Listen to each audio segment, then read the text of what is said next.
জানাই শুভ শারদীয়ার প্রীতি ও শুভেচ্ছা। আশা করি বন্ধুরা তোমরা সবাই ভালোই আছো।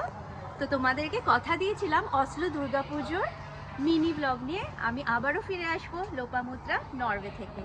তো আজ আমাদের পুজোর জাস্ট সমস্ত প্রিপারেশন শুরু হচ্ছে, সাজানো গোছানো। আর আজকের রাতটা কাটলেই কিন্তু কাল আমাদের এখানে মহাষষ্ঠী। এই হলটা আমরা বুক করেছি আমাদের দুর্গা পুজোর জন্য। তো আপনাদেরকে দেখিয়ে দেবো কীরকমভাবে আমাদের সাজানো চলছে, প্রস্তুতি আরম্ভ হয়ে গেছে। চলো আপনাদেরকে দেখিয়ে দিচ্ছি। দুর্গা পুজোর মণ্ডপ আজ থেকে আমাদের ডেকোরেশন শুরু হয়ে যাচ্ছে।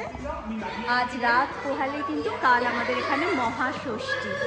আর যখন ষষ্ঠী, সপ্তমী, অষ্টমী, শুক্র, শনি, রবিবার ধরে চলবে, সমস্ত কিন্তু আপনাদের সাথে আমি শেয়ার করে দেবো। পুজোর প্রিপারেশনের সাথে সাথে কিন্তু খাওয়া দাওয়াও কিন্তু আমাদের জোর কদমে চলছে। প্রথমেই আমরা আরম্ভ করছি স্ন্যাক্স দিয়ে। আজকে স্ন্যাক্সে তোমরা দেখতেই পাচ্ছ চা, কফি, কোল্ড ড্রিঙ্কস, ঘুগনি, নিমকি সমস্ত কিছু আছে। একটু পরে ডিনারও সার্ভ করা হবে। বাচ্চাদের জন্য পিৎজা আছে আর আমাদের জন্য অনেক বিভিন্ন রকমের বাঙালি খাবার আছে। তোমাদের সাথে দেখিয়ে দেবো।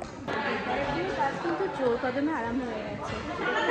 খুব সুন্দর পুজো মণ্ডপটা আমরা সাজিয়ে নিচ্ছি। একটু পরে কিন্তু ঠাকুর উঠবে এই পুজো মণ্ডপে। তোমাদের একদম কিন্তু আমি দেখিয়ে ঢাকের আওয়াজ তাহলে শুনতেই পাচ্ছ তোমরা। বেশ পুজো পুজো একটা আমেজ এসছে। এখন কিন্তু বাচ্চাদেরকে খেতে দিয়ে দেওয়া হয়েছে।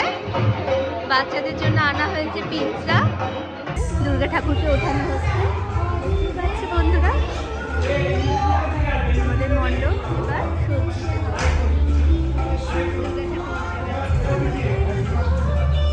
তোমাদেরকে দেখাতে থাকবো আরো। চলো আমার সাথে। পুরো মণ্ডপ কিন্তু সুন্দরভাবে আমাদের সাজিয়ে রাখা হয়েছে।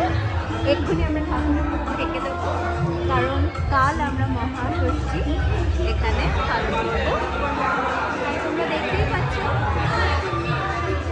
সজ্জিত হয়ে গেছে।